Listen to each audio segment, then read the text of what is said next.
Hi, my name is Weng, 31, a Filipino corporate slave that follows the time of New York. Yesterday, USA celebrated Thanksgiving, which means we got an extra day off from work, a chance to reunite with the team for a little early Christmas party.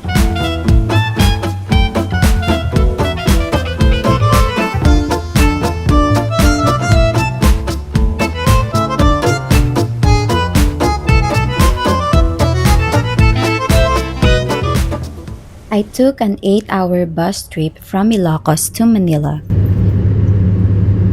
and now I'm here at a coffee shop, planning out my day. It's only 7 in the morning, and I suddenly have all this free time. And somewhere between the caffeine and the quiet, it hits me. This is actually my first time visiting Metro Manila.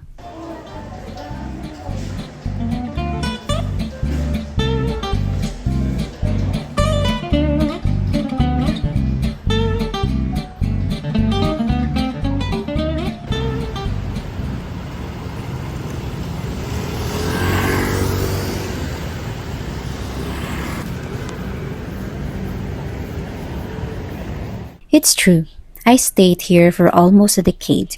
But for what? For work.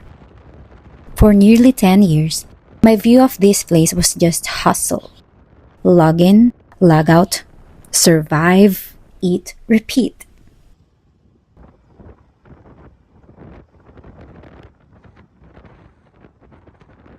And then pandemic happened.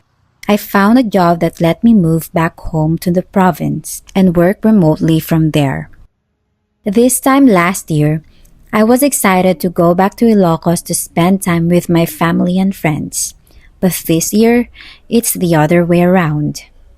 I'm excited to explore Manila as a true promptee.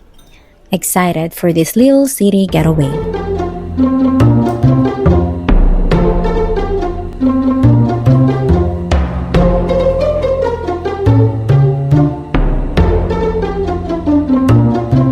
My body clock is a little broken.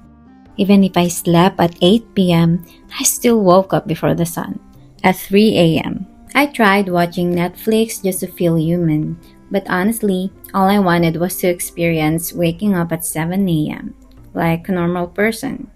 Like back then, when my father would wake me up for breakfast. I miss the smell of coffee drifting through the house, the warmth of newly cooked rice, the sound of roosters echoing outside, and the simple comfort of knowing I didn't have to rush anywhere. But adulthood isn't the rainbows and butterflies we imagined as kids. Some days feel heavy, some mornings come too early, and sometimes, even when you're in a city you once escaped, you still feel a little lost. Hello. So, I am now here at my Airbnb. Actually, kahapon pa. Check-in ako ng 3 p.m. I never really got rep for the proper room tour from when maayos pa siya because sobrang pagod ko na. Like, kahapon, heavy yung traffic. Like, super heavy and super init. Nag-book pa ako ng angpas. So, which is, I regret so much because ang sobrang init. It was creepy and sobrang tirik pa ng araw. But that's fine. So, when I got here, wala na. Like, as in, I washed up na agad-agad. And then, sobrang kalat na ng gamit ko. Yun, bagsak ko. Tulog na tulog ako. So, kanina ko lang inatupag ng buksan tong curtain. And I was pretty amazed. I never expected na ganito pala ang view niya from here. Let me show you. And that is my view from here.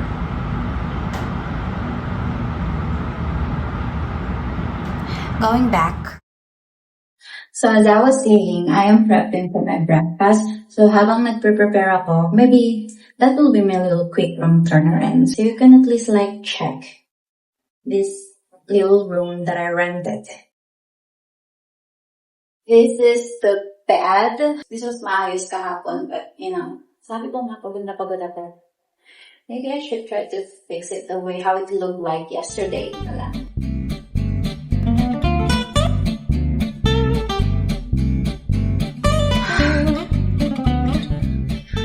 This is not how it looked like yesterday. Fair for starters. Pwede na rin.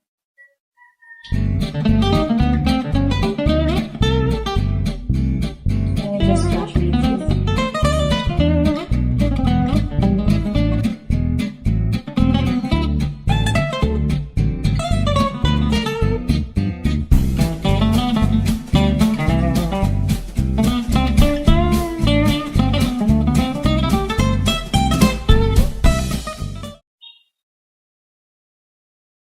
Well, I guess that's it for the room tour. Behind these doors, the comfort room, toilet, bathroom, whatever you call it. And I have to take a bath na. Hindi ko kayo sasama sa CR. No. But maybe that's why I'm here, to slow down, to see Manila with new eyes, to let this little vacation remind me that life isn't just log in, log out, survive, repeat.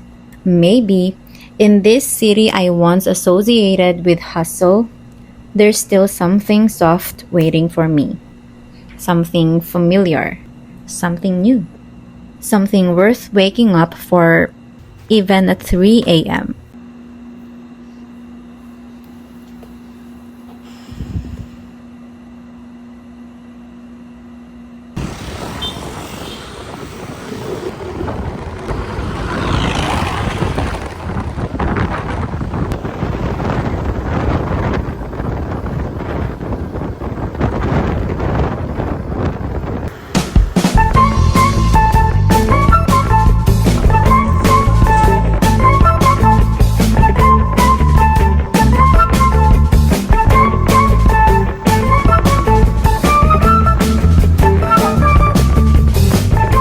A little later, I'm finally having my first coffee of the day, admiring the city and this warm cup in my hand. I sit there, people watching, marveling the structures, letting the morning sunlight land on my skin. Something I really get to enjoy ever since I chose a night shift life. And we're here in Eastwood. You know what? I should have explored the place a bit more bago ako bumili ng coffee sa Starbucks kasi pagpasok ko dito sa may area na to, nandito yung mga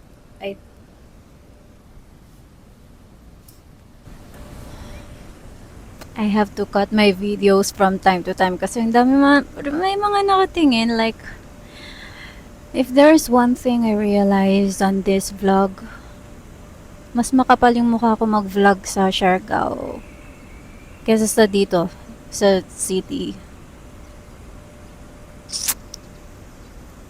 Anyway, let's continue.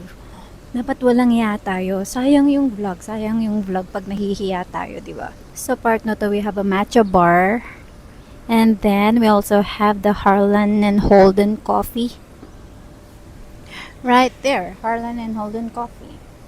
Is it Harlan and Holden? Harlan plus Holden? Harlan Holden? Whatever. Tapos ako, ang plano ko lang kanina, Tim Hortons. Tapos close. So, yun. Nag-Starbucks ako. Dapat pala punto muna ako dito sa part na to bago ako bumili. Grabe naman. Well, nandito na lang din naman na tayo, diba? So, nakabili naman na tayo ng kape. Gusto ko lang sana yung tahimik lang. Walang ibang tao. Which is very impossible kasi ang daming nagsisiuwian from BPO. Nag-work siguro sa BPO like me. But this is actually not the part na gusto kong puntahan or pasyalan. Ang area na gusto ko or gusto ko sa Eastwood City is yung pinanggalingan ko, yung binilhan ko ng coffee dun sa part na yun. Looks like New York. Akala mo nakapunta na ng New York, no ba? That is how I imagine Upper East Side is. Graveyard isn't that bad. It pays the bills and the little wants. But moments like this remind me of everything I've been missing. I wonder if people who work during the day appreciate their morning coffee the way I do. That first sip under the sunlight and the feeling that the whole day is still ahead of them. Or maybe the real question is, Do people who live in the night like I do still enjoy the sunshine when it finally finds us? Or have we adapted too much, becoming little vampires, nocturnal souls who flinch at the light? But today, I'm choosing to enjoy it. This morning, this coffee, this version of Metro Manila that feels softer than I remember.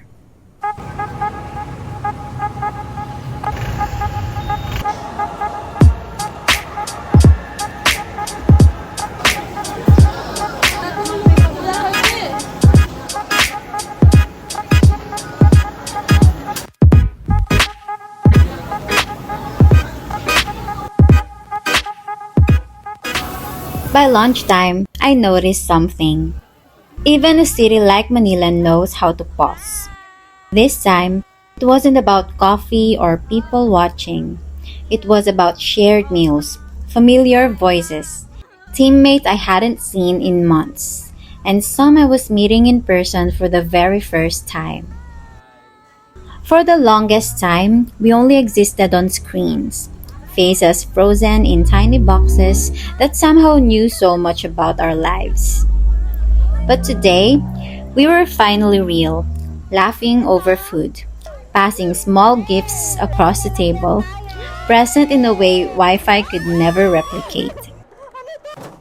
It's funny how work brought us together.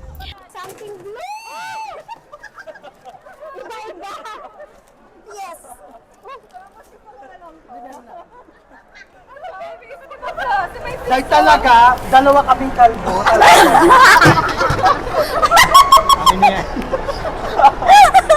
Sorry.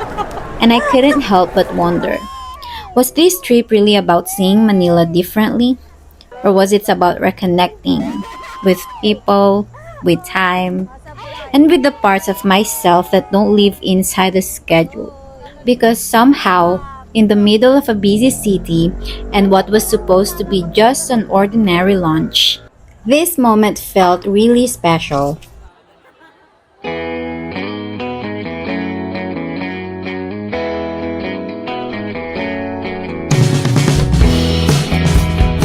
The day wasn't quite over yet. Three of us decided to head to Cubao Expo for dinner and a little girl talk because some conversations don't belong in office chats or meeting rooms. They belong over shared plates, dim lights, stories that only come out when you're with people who just get it. We talk about work, of course, but also about life, about love, timing, choices, and all the versions of ourselves we're still becoming. I couldn't help but wonder, isn't it funny how cities can feel overwhelming during the day, but by night, they turn into safe spaces for stories like ours? Maybe that's the magic of places like Cubao Expo. They remind you that growing up doesn't mean growing alone. Sometimes all you really need is good food, honest laughter, and the right girls at the table.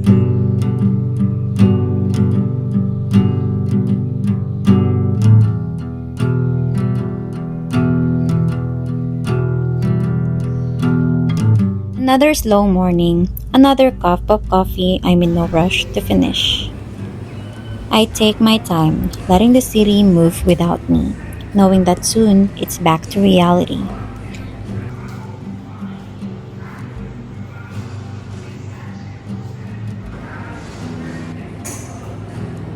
Logins, logouts, night shifts, and routine. But for now, I sit with this moment because maybe it's not the trip we're holding on to. It's all these small pauses that make everything else worth returning to.